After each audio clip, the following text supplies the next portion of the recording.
बहू, तुमने सब्जी में अजवाइन क्यों डाल दिया?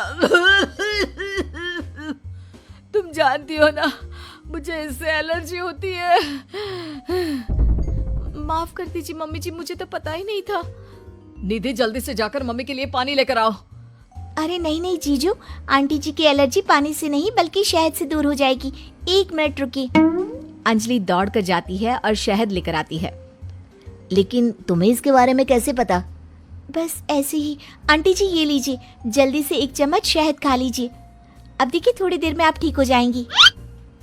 तुमने तो एक बार फिर से मम्मी जी की जान बचा ली अंजलि, वरना मैंने तो आज बहुत बड़ी गलती कर दी थी। थैंक यू अंजलि बेटा, तुम तो वाकई में बहुत अच्छी लड़की हो। सबकी मदद भी करती हो और तुम्हें तो कितनी अच्छी नॉलेज है कि एलर्जी होने पर क्या खाना चाहिए। वाकई में तुम बहुत इंटेलिजेंट लड़की हो Anjali. Thank you so much. कुछ दिनों के बाद, भाभी मुझे ऑफिस के लिए देर हो रही है। मेरी एक फाइल है, जरा आप उठाकर रख देना। मैं शाम को आकर आपसे वापस मांग लूंगा। और जरा ध्यान से रखना, बहुत इंपॉर्टेंट फाइल है। ठीक है अमित, मैं आपकी फाइल अच्छे से संभाल कर रखूंगी। अमित के जाने के बाद, देखो अंजलि, ये अमित के ऑफिस की एक बहुत इंपॉर्टेंट फाइल है।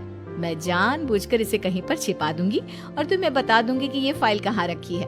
बस जैसे ही वो मुझसे फाइल ढूंढने के लिए कहेगा, तुम फाइल झटपट ढूंढ कर ले आना और उसे दे देना।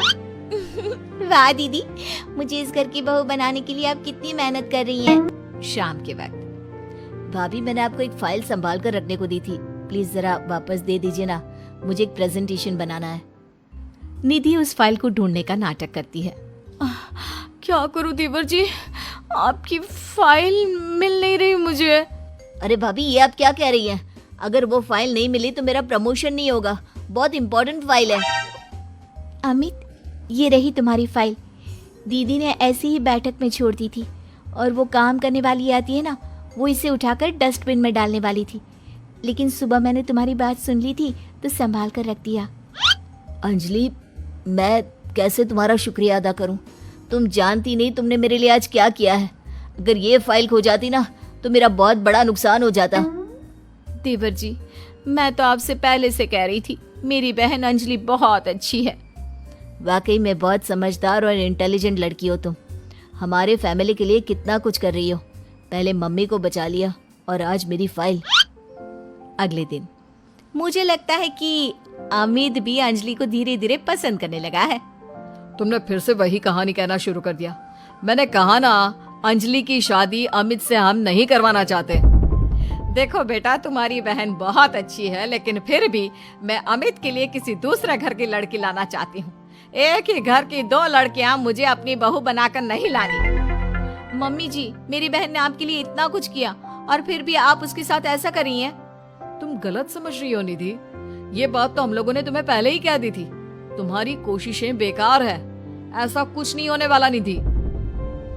देखा दीदी, तुम्हारे सब कुछ करने के बाद भी तुम्हारे ससुराल वाले मुझे इस घर की बहू बनाने के लिए तैयार नहीं है।